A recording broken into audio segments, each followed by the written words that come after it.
Chapter 14. Bruno tells a perfectly reasonable lie. For several weeks after this, Bruno continued to leave the house. When Airlist had gone home for the day and Mother was having one of her afternoon naps, and made the long trek along the fence to meet Shmuel, who almost every afternoon was waiting there for him, sitting cross-legged on the ground, staring at the dust beneath him.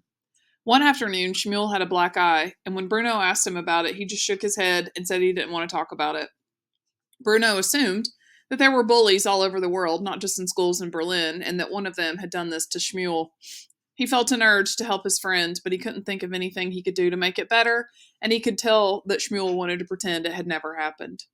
Every day, Bruno asked Shmuel whether he would be allowed to crawl underneath the wire so that they could play together on the other side of the fence, but every day, Shmuel said no, it wasn't a good idea.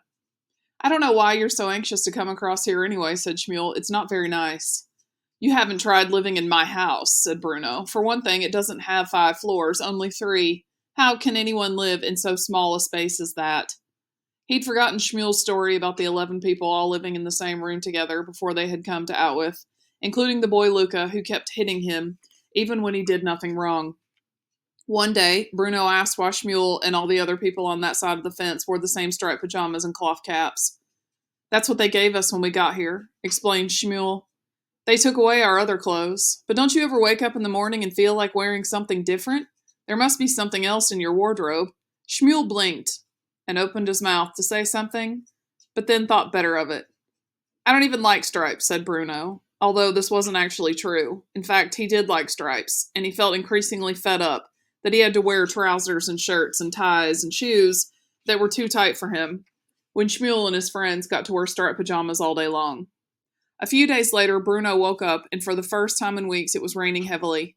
It had started at some point during the night, and Bruno even thought that it might have woken him up, but it was hard to tell because once he was awake, there was no way of knowing how that had happened. As he ate his breakfast that morning, the rain continued.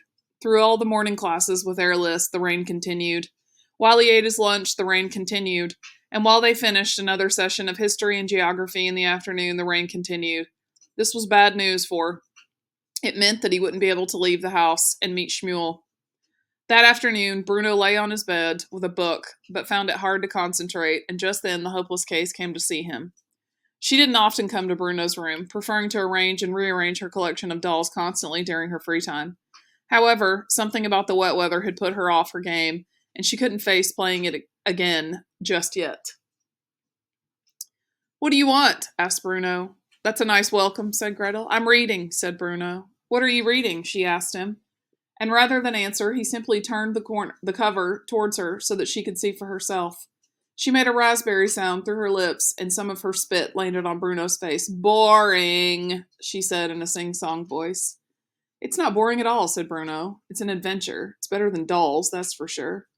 Gretel didn't rise to the bait on that one. "What are you doing?" she repeated, irritating Bruno even further. "I told you, I'm trying to read," he said in a grumpy voice. "If some people would just let me." "I've got nothing to do," she replied. "I hate the rain." Bruno found this hard to understand. It wasn't as if she ever did anything anyway, unlike him, who had adventures and explored places and had made a friend.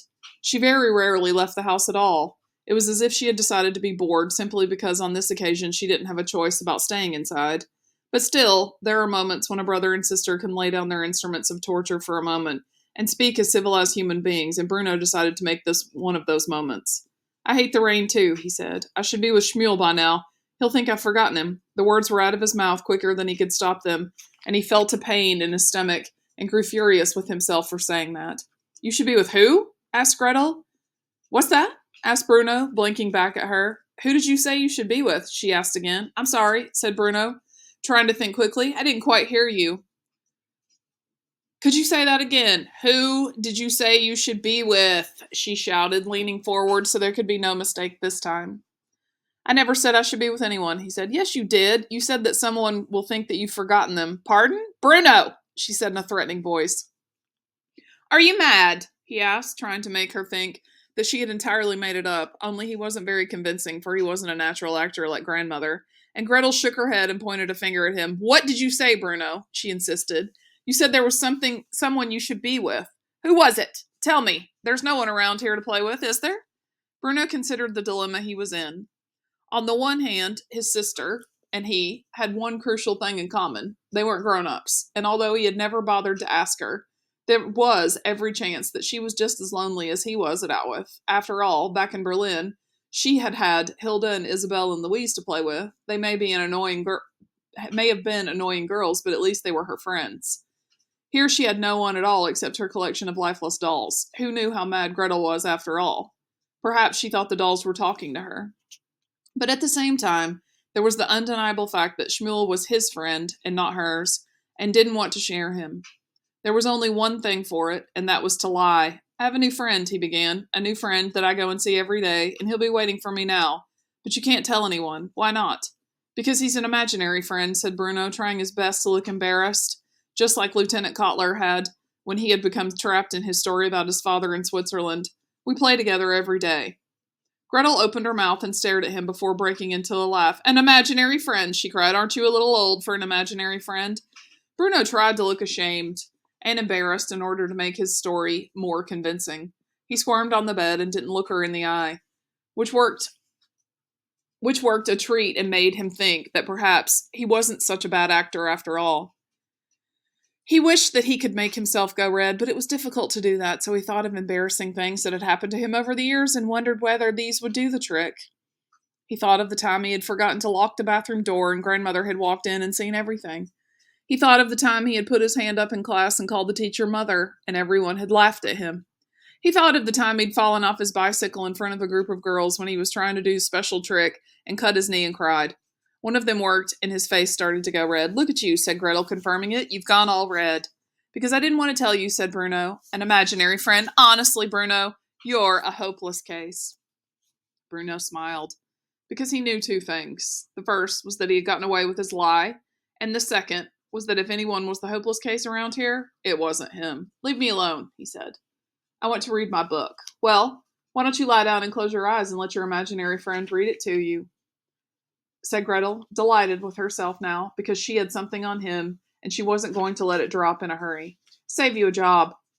"Maybe I should send him to throw all of your dolls out of your window," he said. "You do, and there'll be trouble," said Gretel, and he knew that she meant it. "Well, tell me this, Bruno. What do you and this imaginary friend of yours do together that makes him so special?" Bruno thought about it. He realized that he actually wanted to talk about Shmuel a little bit, and that this might be a way to do it without having to tell her the truth about his existence. "We talk about everything," he told her. "I tell him about our house back in Berlin and all the other houses and the streets and the fruit and vegetable stalls and the cafes and how you shouldn't go into town on a Saturday afternoon unless you want to get pushed from pillar to post, and about Carl and Daniel and Martin and how they were my three best friends for life." "How interesting," said Gretel sarcastically, because she had recently had a birthday and turned 13 and thought that sarcasm was the very height of sophistication. "And what does he tell you?" "He tells me about his family and the watch shop that he used to live over and the adventures he had coming here and the friends he used to have and the people he knows here and about the boys he used to play with, but he doesn't anymore because they disappeared even without saying goodbye to him." "He sounds like a barrel of laughs," said Gretel. "I wish he was my imaginary friend. And yesterday he told me that his grandfather hasn't been seen for days and no one knows where he is, and whenever he asks his father about him, he starts crying and hugs him so hard that he's worried he's going to squeeze him to death." Bruno got to the end of this sentence and realized that his voice had gone very quiet. These were things that Shmuel had told him, but for some reason he hadn't really understood at the time how sad they must have made his friend. When Bruno said them out loud himself, he felt terrible that he hadn't tried to say anything to cheer Shmuel up and instead had started talking about something silly, like exploring. "I'll say sorry for that tomorrow," he told himself. "If Father knew you were talking to imaginary friends, you'd be in for it," said Gretel. "I think you should stop." "Why?" asked Bruno. "Because it's not healthy," she said. "It's the first sign of madness." Bruno nodded. "I don't think I can stop," he said after a very long pause. "I don't think I want to." "Well, all the same," said Gretel, who was becoming friendlier and friendlier by the second. "I'd keep it to myself if I were you." "Well," said Bruno, trying to look sad, "you're probably right. You won't tell anyone, will you?" She shook her head. "No one, except my own imaginary friend." Bruno gasped. "Do you have one?" he asked, picturing her at another part of the fence talking to a girl her own age, the two of them being sarcastic together for hours at a time. "No," she said, laughing. "I'm 13 years old, for heaven's sakes. I can't afford to act like a child, even if you can." And with that, she flounced out of the room, and Bruno could hear her talking to her dolls in the room across the hall and scolding them for getting themselves into such a mess while her back was turned, that she had no choice but to rearrange them, and did they think she had nothing better to do with her time? Some people, she said loudly, before getting down to work. Bruno tried to return to his book, but he'd lost interest in it for now and stared out at the rain instead and wondered whether Shmuel, wherever he was thinking about him too and missing their conversations as much as he was.